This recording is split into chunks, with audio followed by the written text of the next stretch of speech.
নমস্কার দর্শক বন্ধু, আজকে তোমাদের দেখাবো কিভাবে আকন্দ ফুল বেচে তারপরে মহাদেবের মাথায় চড়াতে হয়। দেখো, আমি সমস্ত আকন্দ ফুল সুন্দর করে বেছে নিয়েছি। এই যে আকন্দ ফুলের এইটা হচ্ছে আঁশ। অবশ্যই এই আঁশটাকে ছিঁড়ে ফেলবে, যদি বাড়িতে হয় অবশ্য।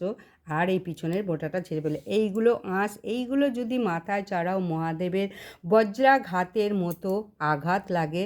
তাই কখনো এই জিনিসগুলো মহাদেবের মাথায় চড়াবে না। এইগুলো হচ্ছে ফুলের আঁশ, এগুলো ছিঁড়ে ফেলে দেবে। আমি প্রত্যেকটা দেখো এইভাবে ছিঁড়ে ফেলে দিয়েছি, আমার গাছের ফুল। এবং দেখো, আমি সুন্দর করে একটা ছোট্ট দেখো মালাও গেঁথে নিয়েছি। এইভাবে বেলপাতা দিয়ে মালা গেঁথে নিয়েছি।